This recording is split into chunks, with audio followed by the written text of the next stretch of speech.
Phyllis, you want to introduce yourself? Hi, I'm Phyllis. I've been coming to Erace since I moved to New Orleans in 2008.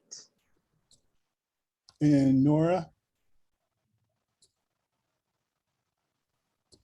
Hi, I'm Nora. I'm in Austin, and I think I've come to about half a dozen meetings.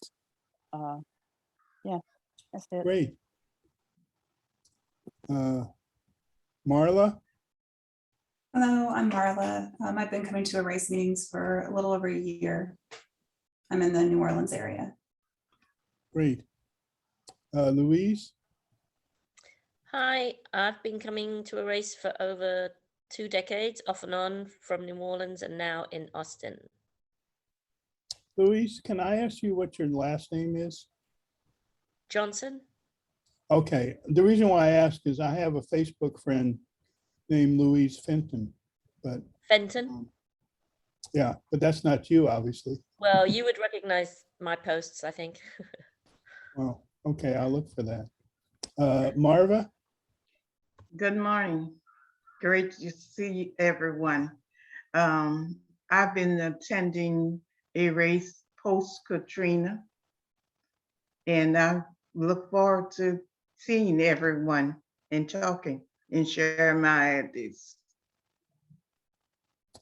Okay, thanks. Marion? Hello again, everyone. Again, I've been attending the Erace meetings since June of 1993. I believe I attended the very first Erace meeting at the Broadmoor Library in 1993. No, we went there later. Well, it was 1993 that I attended my first Erace meeting. Great. Are you and Glenn are the last of the originals? I think, yeah, I joined in 93 and Glenn followed in 94. And Okay. I think so. I think so. Okay, great. And we Pedro? lost Theresa Torkanowski. I think she joined shortly after I did. Mhm. So Teresa's going on to her great reward. No. I miss her. Yeah, it was great for the longevity that you and Glenn have participated. Yeah, I'm gonna keep hanging in here till I can't hang anymore. Pedro? Yeah, so yeah, Marion, just keep going, man. That's all we can do is do, this is what I really appreciate. It gets me centered in my work throughout the week. So I've been here for a little bit over a year and really thoroughly have enjoyed the insights and the information and the people of this group. Great, thanks. Cindy? Good morning, everybody. Sorry I was late. I lose track of time these days. I guess we started about 3 years ago, but I'm not even sure. I should check it. I find it valuable. I read a lot about race, and I've been interested in it for many years. I have a wonderful children's books collection I would love to share with you all if we ever get back to seeing each other for real. But if any of you are interested in looking at it or borrowing parts of it, I'd love to share. Thanks. Thanks, Cindy. And Glenn?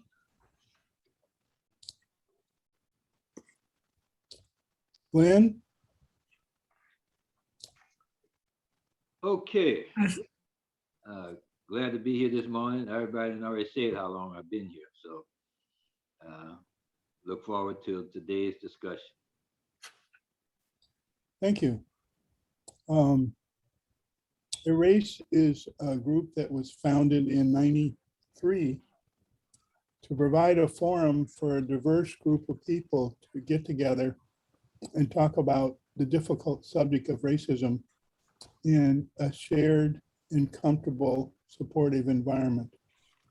And the way it works is if you want to get on the list to speak, you raise one finger, you get on the list, and when your turn comes, you have 2 minutes of uninterrupted time to say what you want about the article or the discussion. And then if someone wants to ask you a question, a qualifying question, which is about what you said and not to introduce a new topic, they raise 2 fingers and they ask the question. We have a limit of 2 qualifying questions per speaker. So I'll say a little bit about the article before we started.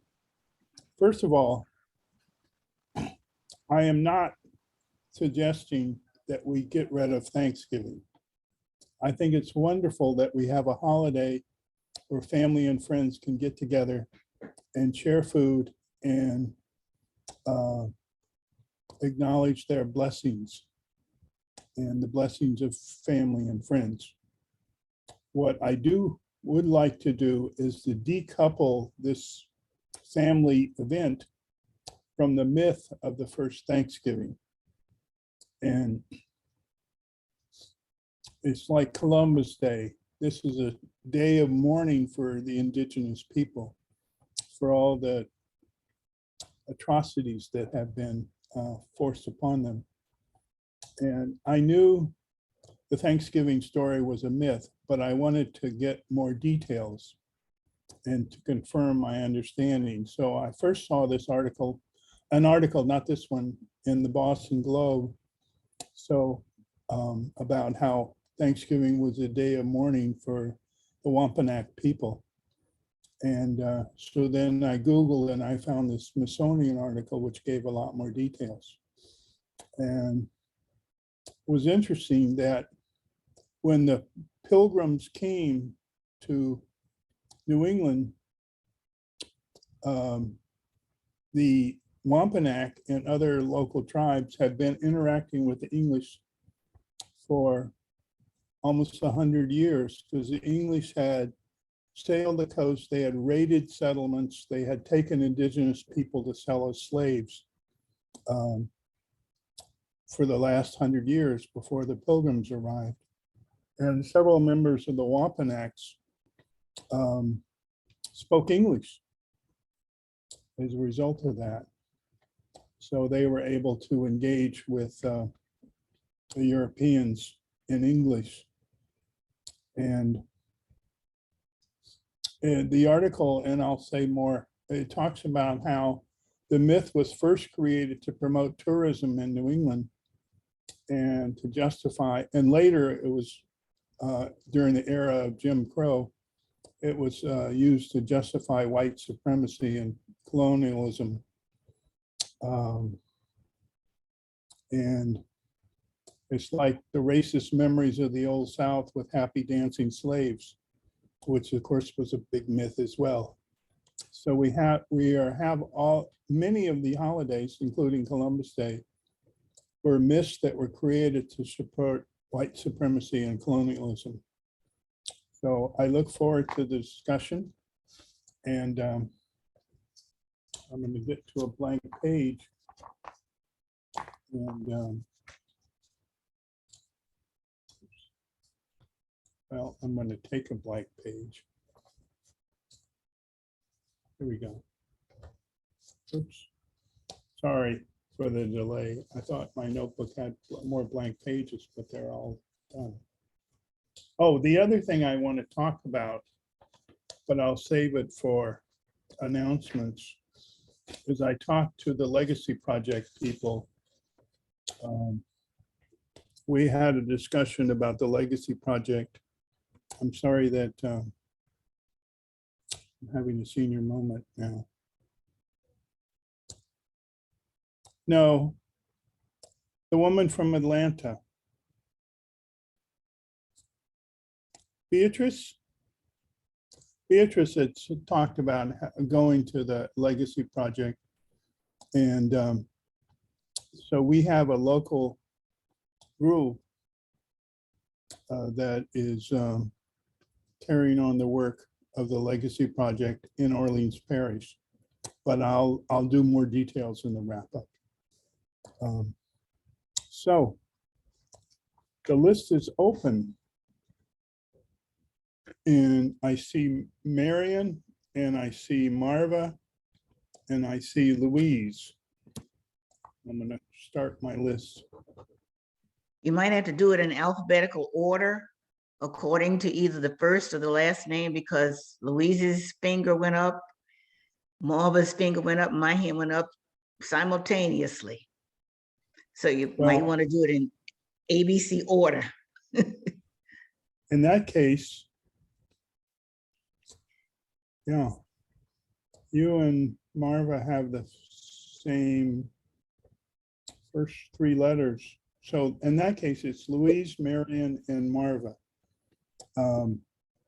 Okay.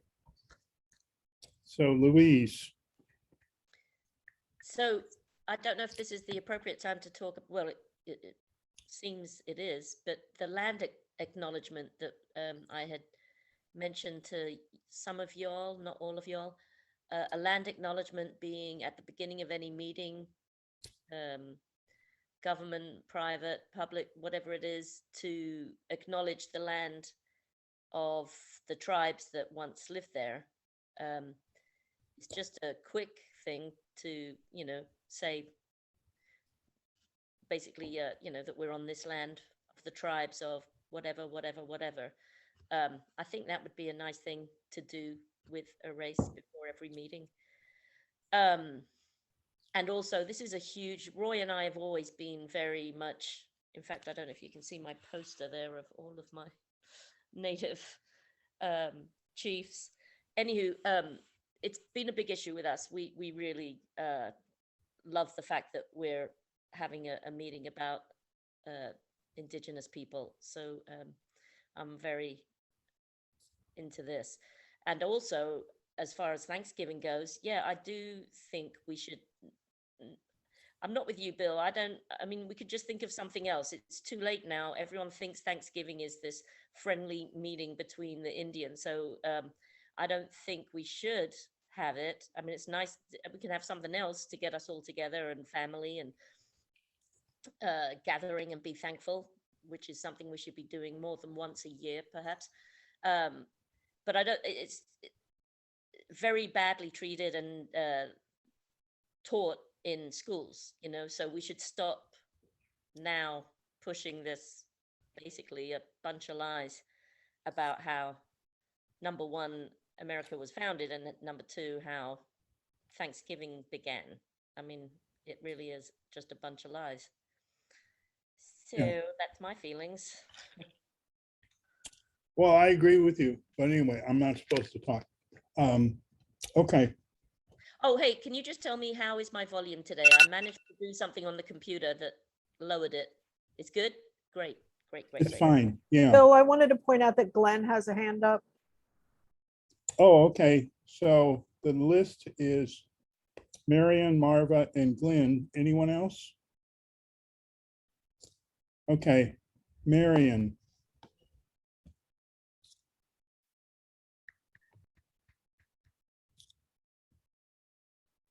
Marion, you have to unmute. I was unmuted and then I muted myself again.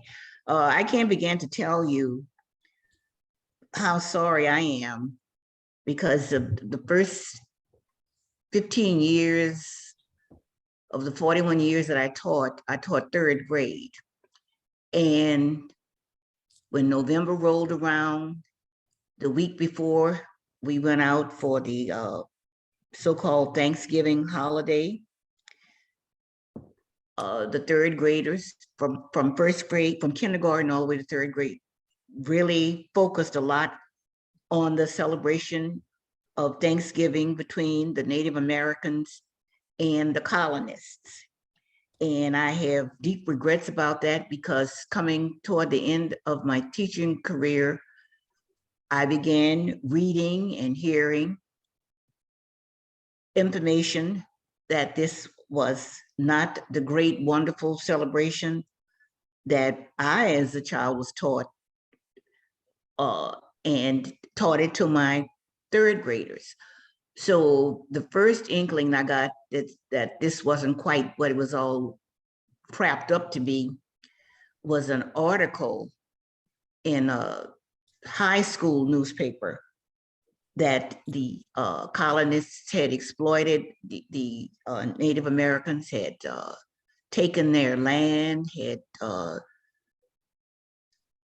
killed these people, and just overall exploitation of the Native Americans. So I really have deep regrets about it. I remember an associate superintendent of education coming to my classroom during the month of November, and the students and I had a mural of the first Thanksgiving. And oh, he praised the children to the skies about a wonderful job they had done depicting the celebration, the Thanksgiving celebration between the friendly Indians and the friendly colonists. And so I have deep regrets. But coming toward the end of my teaching career, I did correct that because I had older students then, and they asked questions and I was truthful that it wasn't this great celebration that it was cut out to be. Marion, would you like to get on the list again? Let someone else go ahead. If I have something else to say, I'll raise my finger. Thank Okay, you. thank you. Thanks for that. Marva. Yes, Louise and Marion touched on what I wanted to say. I would like the school children to be taught that the truth about indigenous people. They lived here long before Columbus sailed the ocean blue. The Nina, the Pinta, and the Santa Maria put into port. It's a myth that Columbus discovered America. To discover a land, it has to be uninhabited. That's all I want to say for now. Okay, thank you, Marva. Glenn, it's your turn, and then the list is open. You know, I don't know where the Indians come in on this. It's, you know, the Thanksgiving, from what I read on it, was the colonists were about to starve, and the ship showed up from England with some food, and they made a feast of it, and that was the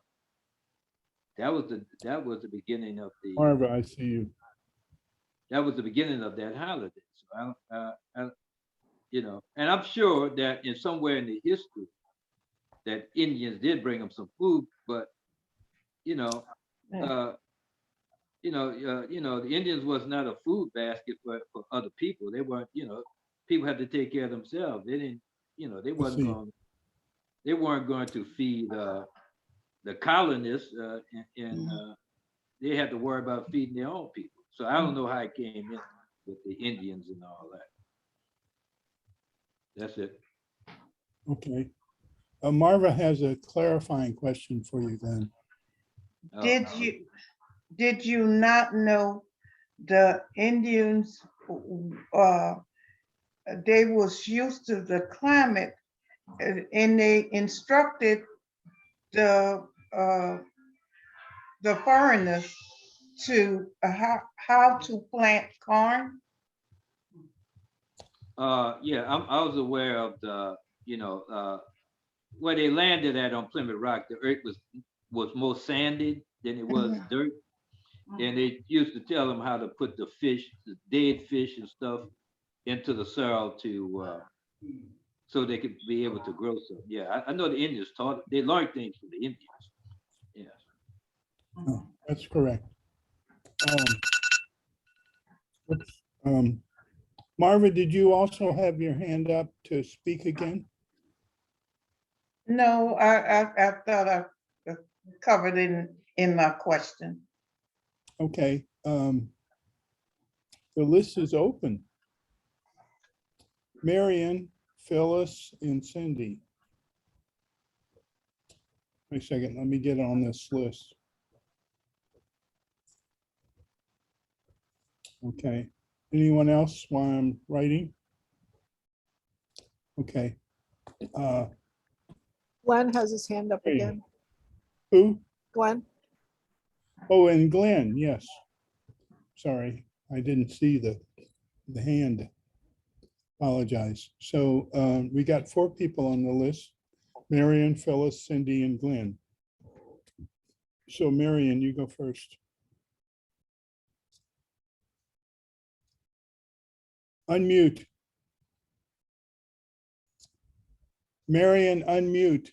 I am muted. Okay, I didn't hit the key hard enough. I just pulled up the beginning lyrics of this song that Woody Guthrie made some years ago. This land is your land, and this land is my land, from California to the New York Island, from the Redwood Forest to the Gulf Stream waters. This land was made for you and me. And again, I express my regrets because I taught this song to my classes. So this has been perpetrated for a long, long time. This image that this land was made for the people that came here after the Native Americans had been settled here for eons, that this land was made just for the Europeans. And of course, I don't have to say this, but I'm gonna say it anyway. There were people that looked like me that were dragged here unwillingly. And it definitely wasn't made for folks that look like me. But this song has been around for years, and Woody Guthrie has, I think, long been gone. But I did teach the song to my students, and I can't express deeply enough the regrets, but hopefully we now know the word has gotten out that this land was not made for you and me. It was already here, and it had been settled for centuries by Native people. Perfect timing. Yes, good. Phyllis, your turn. So it really struck me. I mean, I remember in elementary school, the Thanksgiving pageants and making, just like this article describes, making pilgrim hats and Indian headdresses out of construction paper and enacting this myth. And I just wonder at what age, if you're going to tell, let's say, I don't know, first and second graders, the myth, at what point will they believe you when you transition to the truth? I don't know. Because I think maybe start out with the truth and but tell it in an age appropriate way and build on that as they get older. It struck me as like Columbus Day and Thanksgiving as being days that we use to cover up our enslavement and genocide and subjugation of other people and frame it in a nice, let's get together and have a meal with family and friends. And nobody brings it up at most of those meals. And I think maybe, there's a tradition of what you're thankful for. I mean, you could just say, hey, I'm thankful for my colonial ancestors who made it possible by, genociding the Native Americans for me to be here and have white privilege. And, and then you get thrown out. Because I could literally say that. I had people in Massachusetts in the 1640s arrive there. So they probably knew some of these Native American Wampanoags. So I just think the main problem in our country, I think, is that we deny all of our darkness and badness, and we don't acknowledge it, and then we keep doing those things. Thanks. Okay. Great, thanks, Phyllis. Cindy, your turn. Arva's waving her hand. I don't know what she wants. Oh, who is? Notification. Kate just texted me and said they're out of power due to bad weather. Oh, She sorry about has that. no electricity. Thank you. Sorry about that. Yeah, I see she's gone. Okay, Cindy. And I see Louise. The list is Cindy, Glenn, and Louise. And Marla. Okay. Good morning, everybody, again. One thing, when I reflect back, I've been around quite a while and teaching school with little bitty ones for many, many years. And to Phyllis, I started with teaching reality to kindergartners 40 years ago, and they can handle it. You certainly don't talk about massacres and all that, but you can put the reality in terms that fit. And they become very serious-minded. Their faces change because they've heard the myths too. But I think it's healthy to grow up with reality. Certainly not the blood and guts, which we get that soon enough. I'm puzzled because I grew up in the South, public schools in the 50s, 60s.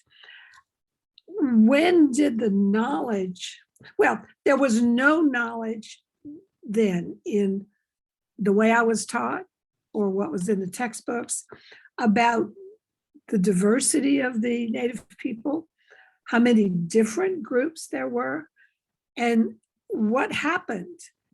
I'm certain it was in the research, but it wasn't common knowledge. I mean, I think I was in middle school at least, if not high school, before I really learned some of the horrible things that Americans did. So part of that self-protective, I guess. But I don't think there's a big conspiracy by a person who's putting this up. But I think we grew up in a different era when we didn't acknowledge those negative things. I think it's healthy to begin to look at the truth of what our country's done. Thanks. Thank you. Do you want to get on the list again? I'm fine for now. Okay.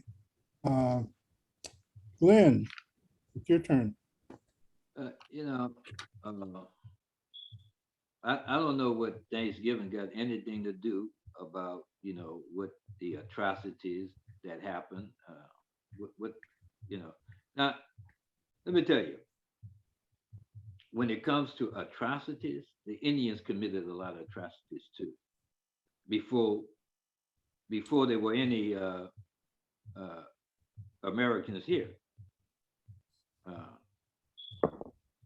They would wipe out whole tribes to get their land, to get their horses, you know, to get their women.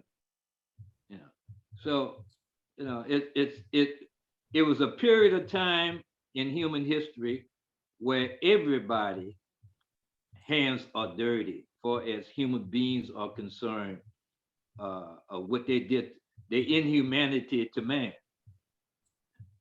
So the Indians are not innocent, you know, they were just kind and docile. No, them Comanches were not kind and docile. Them Apaches were not kind and docile to one another. Yeah. So you just paint them as victims and not as people who did the same thing they accused the Americans of. That's my opinion. Okay. Thanks, Glenn. You want to get back on the list? I have clarifying questions. I see two. First, I saw Marion first, and then I saw Phyllis. So Marion, you go first. Unmute, please. Let Phyllis ask her question first. Okay. It might be Phyllis, what I you go want to first. ask. Well, I have about 1 million, but what is your source of information about the Comanches and the Apaches? Is it John Wayne movies? And did you read this article? Well, unlike you, I love history and I look into everybody's history. And I hate taking what I see what Hollywood do to history. I hate what they do to history. No, I never look to them for history.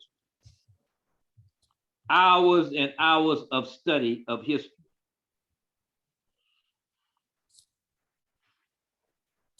Okay. Marion, you have a clarifying question? It's kind of a broad question. No. Would you say 2 wrongs make 1 right?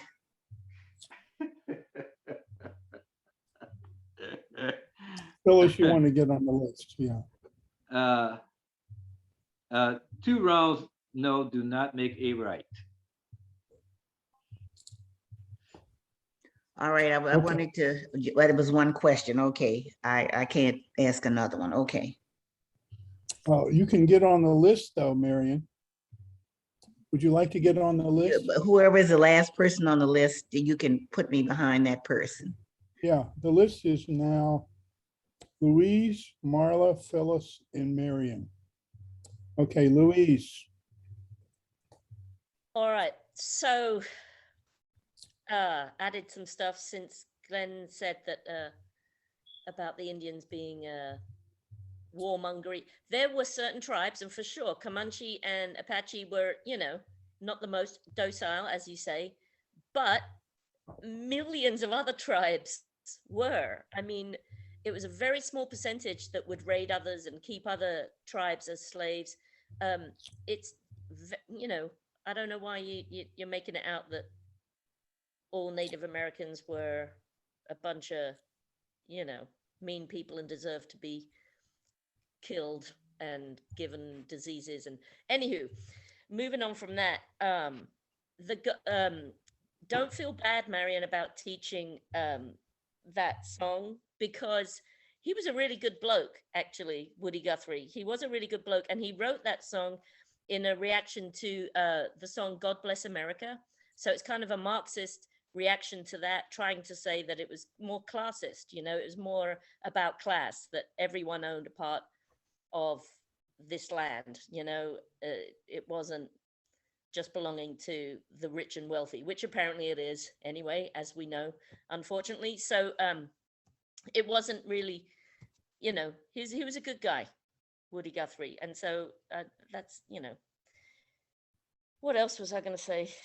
Oh yeah, Phyllis, of course, it would be impossible to completely do a U-turn on educating kids, but we can start giving the truth. Although, as an educator myself and seeing what's happening with laws and rules, it appears we cannot teach the truth, and we'd get, you know, banned for teaching the truth. So that kind of sucks. Maybe we won't be able to ever teach the truth in schools, which sucks. That's it. Okay, yes. Your state is particularly notorious for that right now.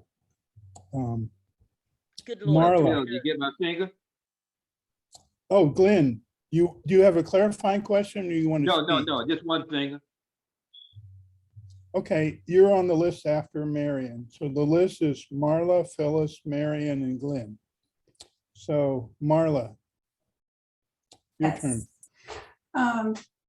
After reading this, I started thinking about Indigenous people in the context of Thanksgiving today, and how many Indigenous folks live today and why. That, you know, we have over 5 million Native Americans in the United States, and 22% or more live on reservations.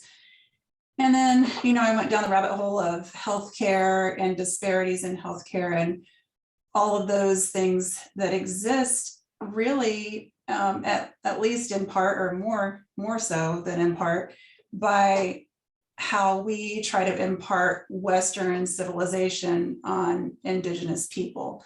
So, but the introduction of all the types of foods that are available or not available, you know, giving a greater predisposition to diabetes, things like that. 82% more Native Americans are more likely to die from suicide than, you know, your typical white person in the United States. And then a greater disparity, obviously, in infant death as well. And I don't know, I mean, you know, what's really going on here? I mean, I think it's just a part of the whiteness in our nation and how we have imparted what values we think are most important on all types of people who are not white. And it makes me ill. And then the other thing that I discovered is that, like Phyllis, I also had ancestors here in Massachusetts in the 16th and 17th centuries. And one of them actually did help colonize Lancaster, Massachusetts, and his son was killed by Indigenous tribes. So during the War of King Philip, you know, the name that was given to honor, again, I say it with quotations, the chief. And anyway, I don't know, I'm not really going anywhere with all of this per usual, but it just got me thinking. You want to get on the list again? Your time. I'm good. I'm going to listen. Thank you. Okay, Phyllis, it's you and Louise. So the list is Phyllis, Marion, Gwen, and Louise. Anyone else? Okay, so that's a good list now. So Phyllis, it's your turn. So when I was reading this article, I couldn't help sort of thinking about how Thanksgiving, white Americans and Black Americans celebrate it as a holiday, and Native Americans find it a day of mourning. And it made me think of the Palestinians in Israel now, who call the founding of the state of Israel the Nakba, which means the disaster, because they were forcibly removed from their homes. And many of them still have the keys to those houses. They were lied to and told they were going to be able to come back. At the same time, there was rape, there was murder, and they were pushed off into what is essentially reservations. And there is definitely a parallel between Israel claiming that they had an Independence Day, but like we have an Independence Day, and I really think that's part of the way that they try to like get Americans to buy into their propaganda and keep America as a nation supporting them, is they try to tie us as if we have a lot in common, and as if the Palestinians are like the Native Americans and need to be kept apart and kept down. I don't think it's going to work long term in that case, because the Palestinians are fighting and they're going to keep fighting, and they're getting more and more platforms, and I am here for that. Thank you. Okay, thanks, Phyllis. I have a few comments to say on that, but I'll wait till my wrap up. Marion. I just remembered, I have these 2 shirts hanging in my closet with the big white numbers that you can read from a distance that say 1619. And I think by now all of us know what that represents. Just to clarify, it's the year that the first enslaved people were brought to the North American continent. So that was the year before the Pilgrims came over. And it also dawned on me, we didn't celebrate Thanksgiving this year in my family. And I think that had something to do with it. And we won't be celebrating it. I think heretofore, maybe have a family dinner just to be together. But whenever I've worn the shirts, it always attracts attention, and people of every ethnic persuasion approach me and they say, oh, I didn't know that. So I'm glad to give them the information. But 1619, that's when the first enslaved people, well, were brought to the North American continent.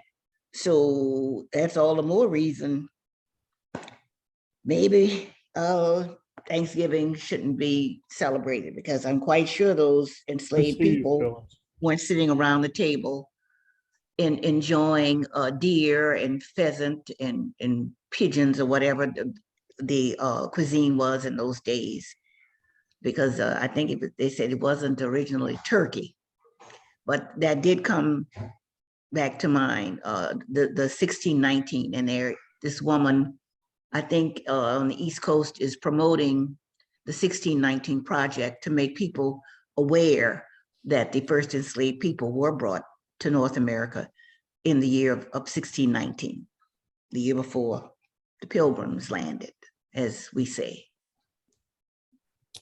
Thank you, Marion. Glenn, it's your turn. I had a clarifying question. Oh, yeah, I'm sorry, Phyllis. I saw you and then I forgot. Let me just stop this. Okay, Phyllis, your clarifying. Mary, my question is just, do you happen to know what was the first year that Native people were taken away and enslaved? Have you ever come across that information? Because I I don't. may have, but I can't remember. I'm not good with dates, but I know it's not all cut and dry, and it's so much to get through. And I can't say it enough that I have so many regrets. I left teaching before I could actually correct some of the things that I actually taught, but I can't remember the year. I'm still reading articles, and actually, even though I'm out of the classroom, the public education classroom, I'm doing research on my own to get to the bottom of some of these things, but I can't recall the date. No, I'm sorry. I will take the liberty of answering your question, Phyllis. Okay, good, Bill. Because it was 100 years before. It was, I don't know whether it was 1519 or 1515, but it was 100 years before Africans were bought. The English, as I said in the article, were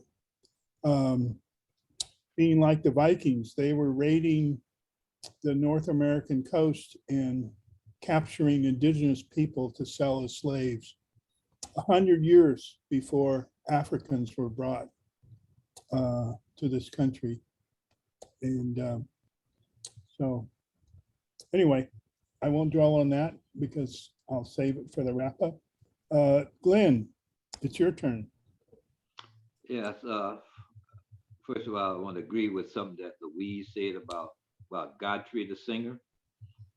He was a civil rights man, and he made the song which Black people always sing, "We Shall Overcome." Now back to us. Us who normally, who sometimes we can be hypocritical. We talking about how the Indian land been taken and from them, but we wouldn't want to pass a bill that would give all their land back to them, and we give up all of our property rights and give it back to the Indians. So it's one thing to be saying that how you want to scold the past, but you ain't gonna do nothing about it in the future. If you could do something about it in the future, you don't want to make that sacrifice, and you wouldn't make the sacrifice. I see, Marion. So that's my point of view. Okay, thank you, Glenn. Yeah, you raised a very complex question.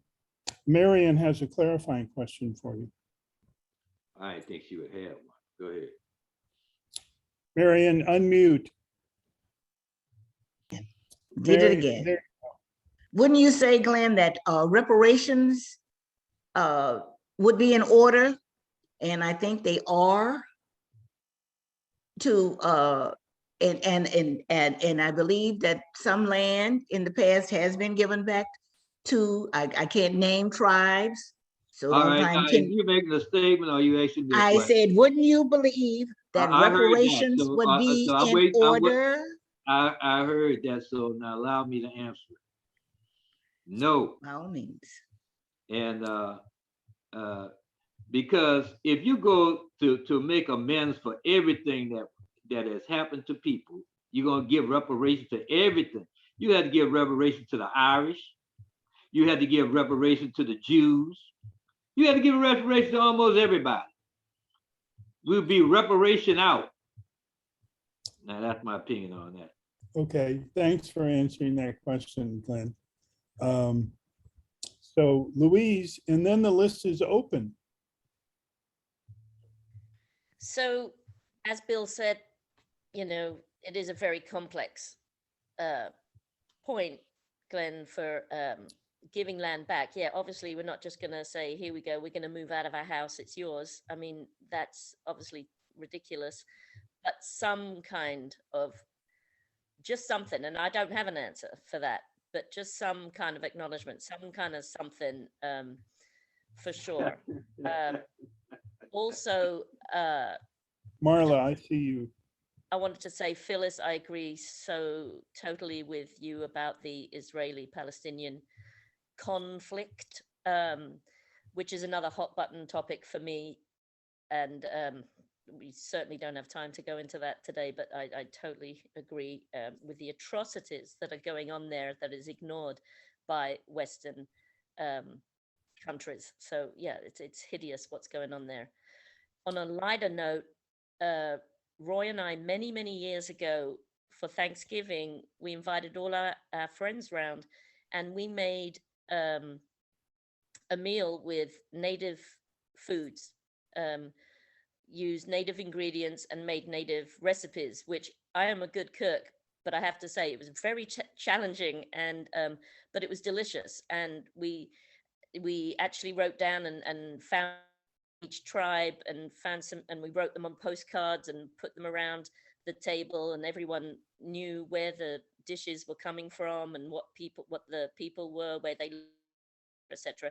So it was a very small little drop in the ocean for acknowledging indigenous peoples. And because it was so hard, I think we only did 2 years running, which is sad. I feel like maybe we should start it up again.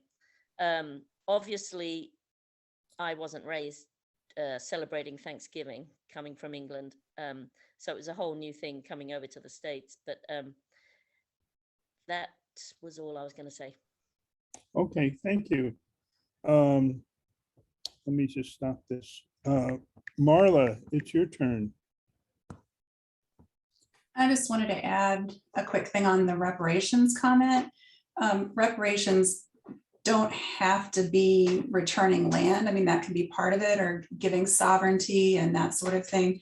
I know we kind of have a long, awful, thorny history with that in the United States, those attempts, but even individuals can make commitments to making reparations, right? In the businesses that you support, in the acknowledgement that you give to cultures and people when you listen to music, for example, or when you eat food, learning about it, and not just appropriating it. You don't want to appropriate, obviously, but actually having some knowledge, digging in more deeply, and supporting businesses individually, supporting people is one way to start with reparations.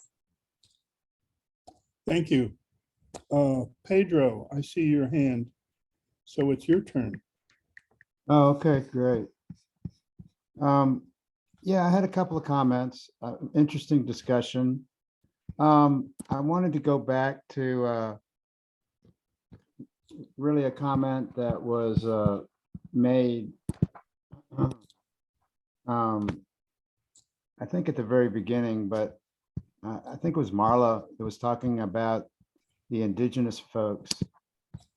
I think that's really a striking deal about the very, very higher rate of suicide. You know, our culture maims and kills those that are victims of racism. We know that African Americans die at an earlier age, and of course, even indigenous people arguably not arguably, but just clearly die at a younger age. Life expectancy is some full 5 years less in the United States for them. So there's obviously something that's going on. On the issue of reparations, you know, Ronald Reagan in the 80s, we gave reparations to the Japanese from the war and the internment stuff. I think that in Haiti, a country that was decimated by all of the imperial powers of the time, in order to gain their independence, they had to pay reparations. So the idea that there should not be consequences for the indescribable oppression is just another form of oppression. And so I vehemently disagree with the comments made by my friend Glenn for that reason. Thank you. Okay. The list is open. We're getting kind of close to time, but I think there's time for a couple more. Phyllis? Well, I just want to say this past Tuesday was Pearl Harbor Day. And it was just another reminder of how America, I mean, that was a horrible attack.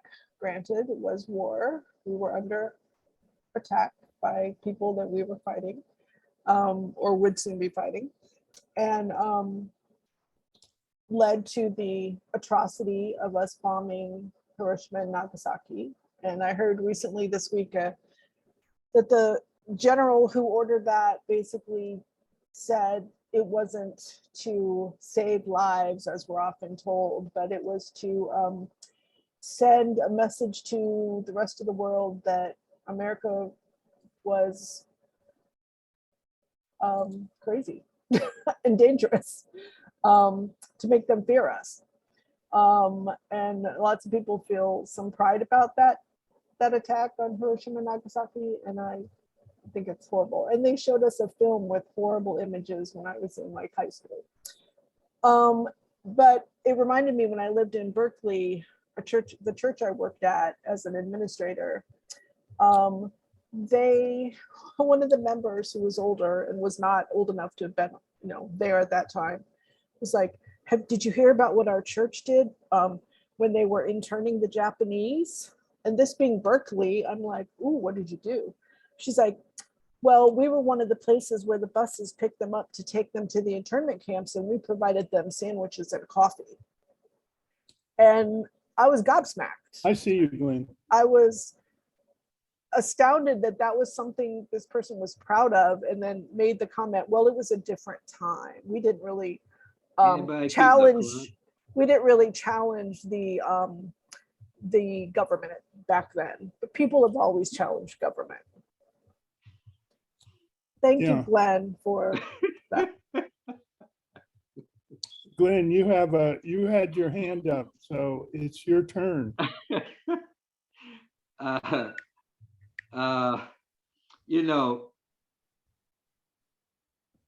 Why should, if you're going to give the Indians reparation, you're going to give the African American reparation.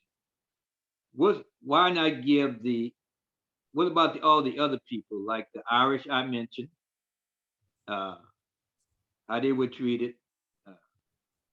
They felt when they dug this canal, the Basin Street Canal, a whole bunch of them died digging the Basin Street Canal. They said they were less valuable than the slaves, so they'd rather kill the Irish. Also, what about the Mexicans? See you, Luis.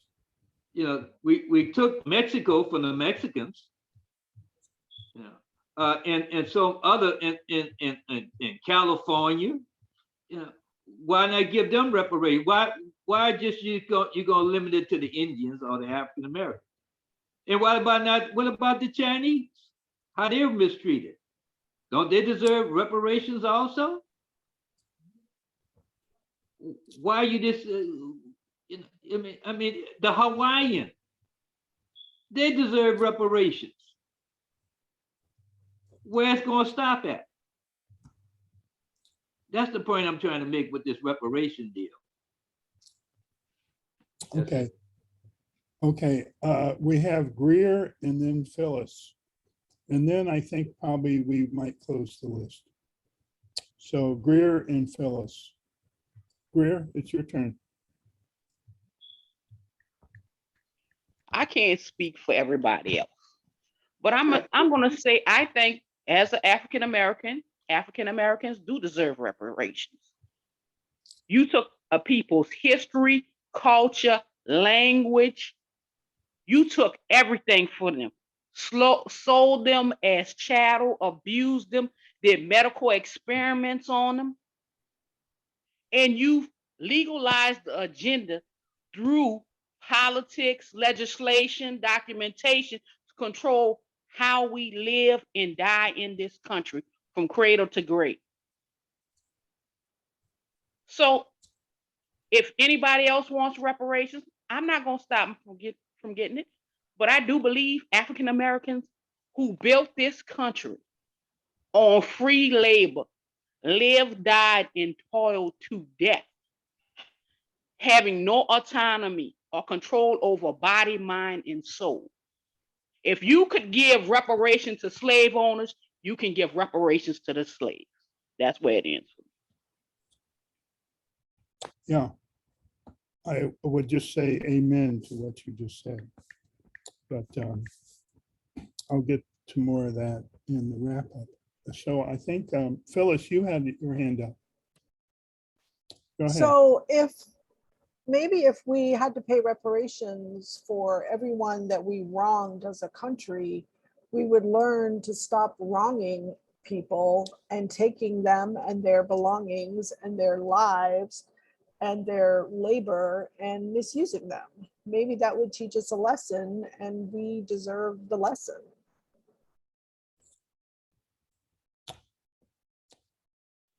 Are you done? Okay, Cindy has a clarifying question for you. Cindy, unmute.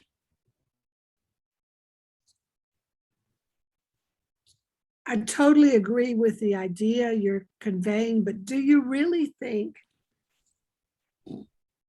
someone in power telling them that would make any difference? The people in power want the power.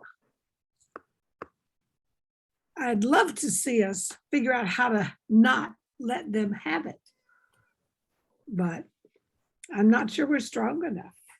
So what's the question, Cindy? Do you really think that would make a difference if we tried to give reparations, and how would we convince people not to keep doing it? I mean, certainly the Vietnamese came here, they've been taken advantage of for years. Okay, I think, Phyllis, do you have an answer to that question? I like to think that we will someday learn to be better, although current situation is not necessarily leaning that way. Okay. So thank you, Phyllis. So now I'm going to do my wrap up. And I've been taking notes. It being the moderator, I have to sit on my hands because I want to respond to. I think we're supposed to do our wrap ups and then you do yours. Oh, okay. I wasn't sure of the order. So thank you, Phyllis. Okay, so we're going to do our wrap up. And I think the only person who's here who hasn't spoken is Nora. So Nora, you get a full 2 minutes and everyone else will get 1 minute. Right now, am I going? Yeah, it's your turn. Okay. You have 2 okay. minutes if you want to take it. You don't have to. I do not want 2 minutes. Oh, what a complex topic. I don't, given how all the responses to critical race theory, 1619 project, and various other efforts, I don't think we're ready to dispel any very many myths about our country. But I would be curious how, if there are fewer classrooms that are doing the Thanksgiving, headbands, Indians, all that stuff.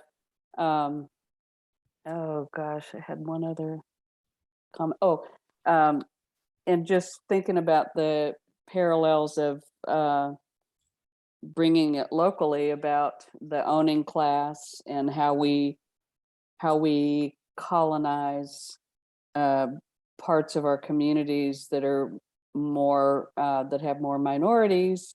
The people with the money can afford to buy out property, and the taxes are too high for minorities to stay, and just kind of all of that. And thank you, everybody. Very interesting. Okay, good. Okay. Did I miss anybody else in terms of not speaking? Okay, so now we're going to go into the 1 minute wrap up. And I'm going to start with Glenn.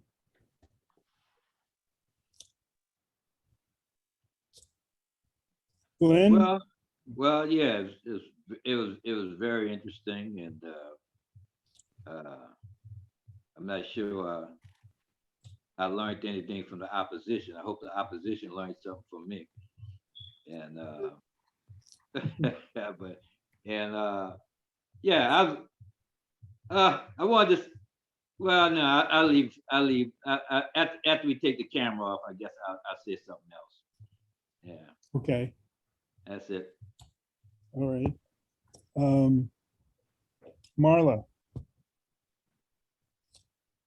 Yeah, it was a great discussion. I don't think I have much more to add, except it's another reminder to me to try to disconnect a little from being mired down with the emotion of all of it, which I find I do. And I kind of go into a very dark place, and then I not forget, but I maybe lose sight of more actionable things that I can do.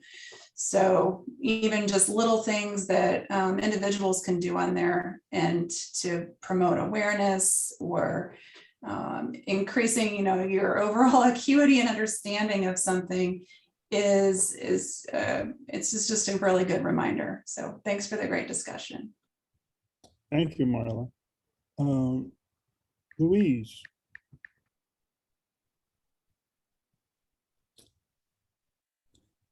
Louise.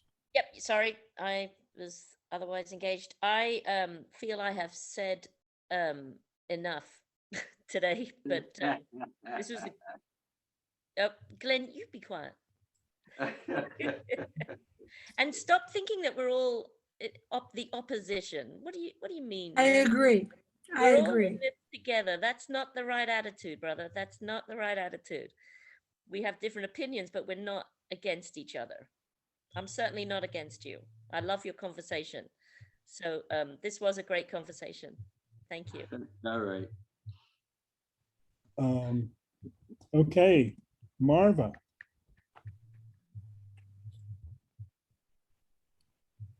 Marva. Unmute. I think it was a very worthy discussion. I think it was a great article, and we learned to appreciate the different views I can think on everything everybody said, and I think it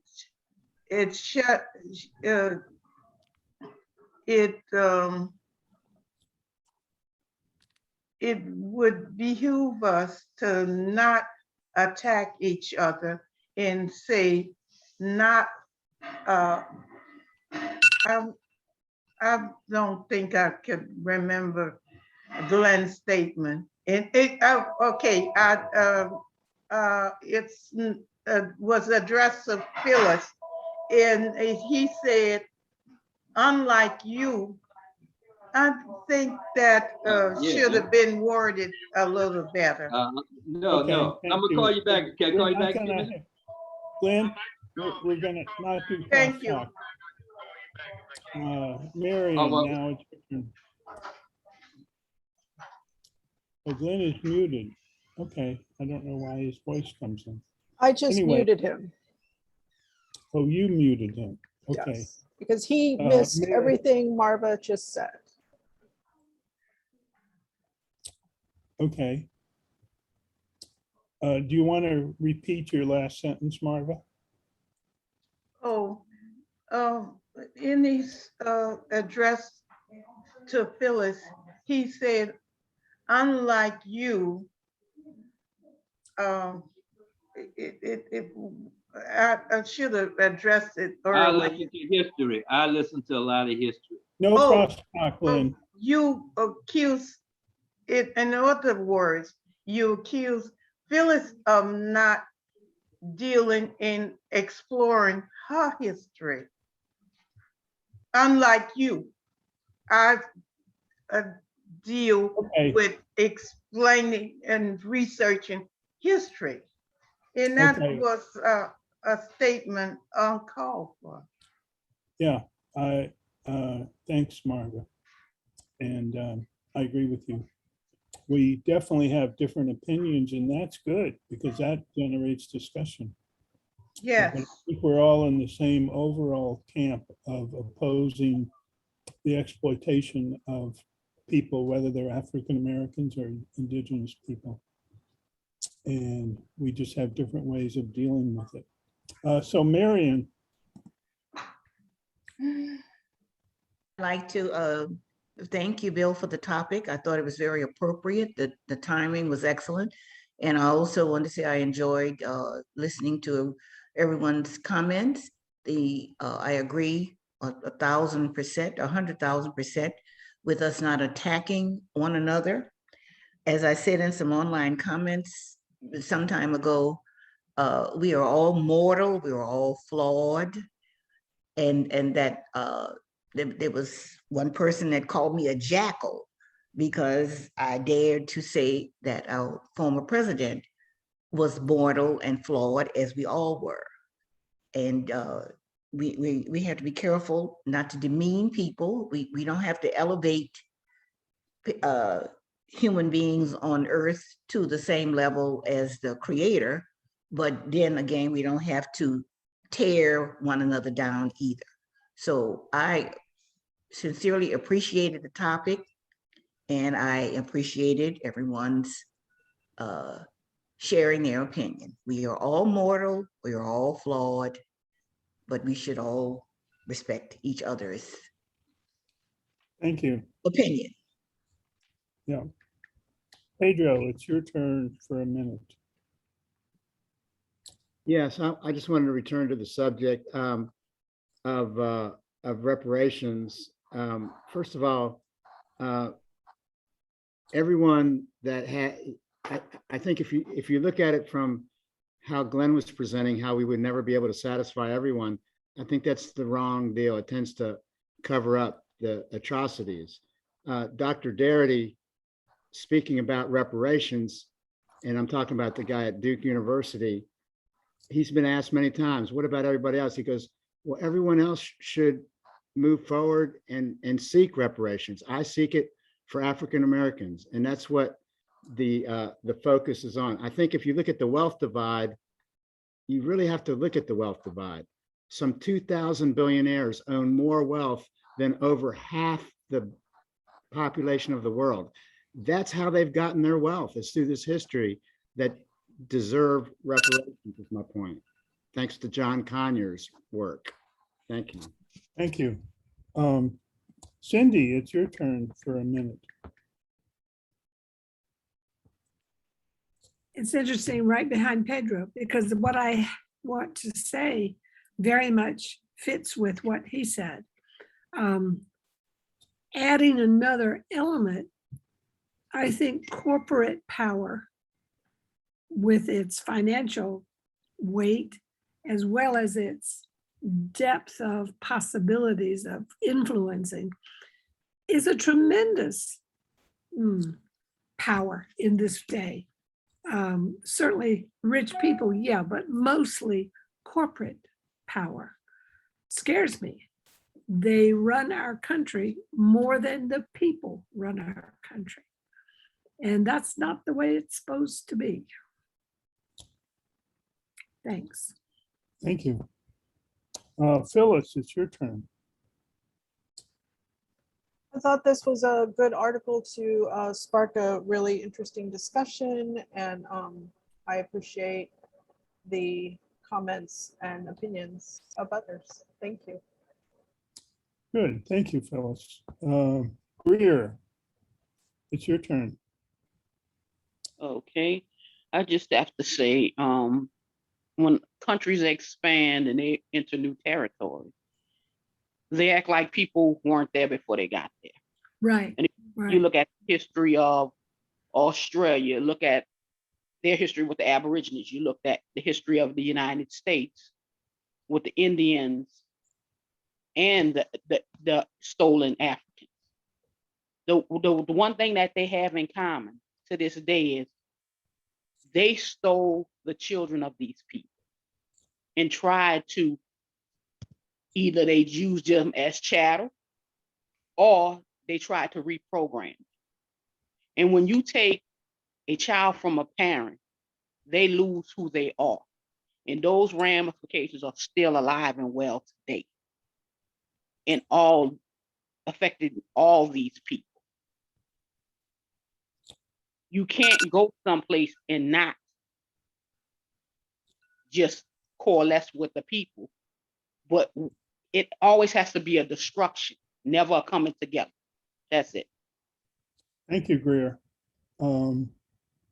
So I, as moderator, I learned that I'm not supposed to speak between speakers, and I'm good with that, and I try to obey it, but there's so many things. I was taking a lot of notes to respond to. First of all, the extent of reparations, as Glenn and Phyllis have indicated, just is an example of the destruction and evil past of the Europeans, because they owe reparations to the whole world. They owe reparations to every country of color. And the key thing, I think someone said, we need to have consequences. And right now, evil in our country, if it's a white people, they don't face consequences. The January 6th thing, no one has had many consequences except the foot soldiers. And if the Republicans gain power in the midterm, they'll throw out the January 6th commission. So they don't face any consequences. So we need to have, we can't just turn back the clock and have all the European people of European descent and African descent leave North America and turn it over to the indigenous people. But on the other hand, we can look at what reparations are owed for Africans, people of African descent, the indigenous people, and all the other people that the Europeans harmed. it's true that there was fighting amongst the indigenous people before the Europeans arrived, but it wasn't as bad.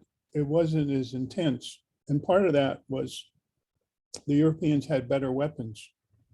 When the Europeans first came to North America in the year 1000, it was the Vikings, and they had slightly better weapons than the indigenous people. They had weapons of iron and steel, and the indigenous people had weapons of wood. But they realized if it was a fair fight, the Vikings would probably win. But there were a lot more indigenous people than the Vikings, and they realized they could be overwhelmed easily, so they left. And 500 years later, the Europeans returned with guns and cannons and all those things that made them more conquered. And the Spanish, we learned when we were in New Mexico, the indigenous people had a limited amount of slavery. A warring tribe would take some of the people from the tribe they conquered as slaves. But when the Spanish came, they greatly expanded the slavery, and they forced indigenous people to work in their mines, for example. So the Europeans took advantage of that. When, as it said in the article, when the Puritans or the Plymouth,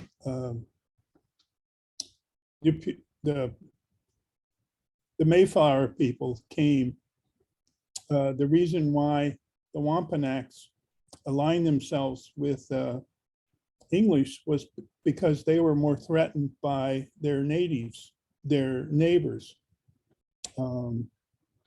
And so, but I think we need to have consequences for this destructive action.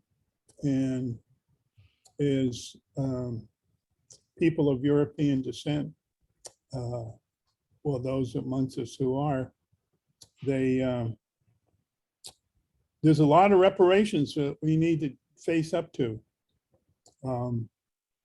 And Glenn said something about the Mexicans.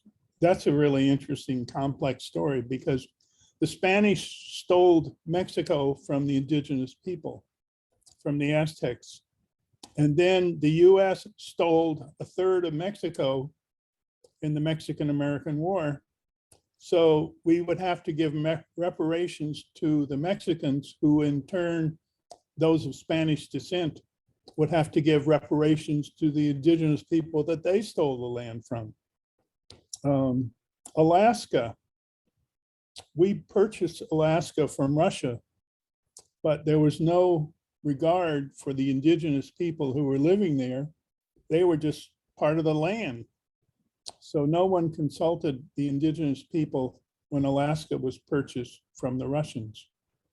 So I also want to agree with Phyllis on the whole issue about Israel. And it's very possible to be against the government of Israel and not be anti-Semitic. I know a number of Jews who are against Zionism and think it's horrible. But Israel is a perfect example of colonialism and apartheid. And that needs to be corrected.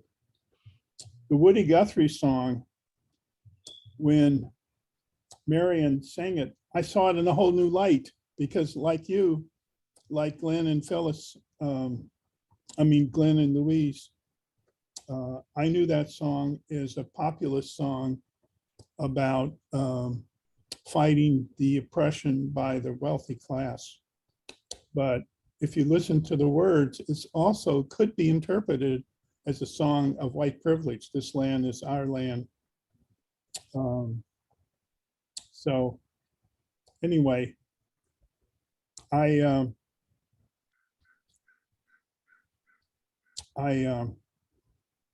thank the conversation. It raises a lot of complex issues.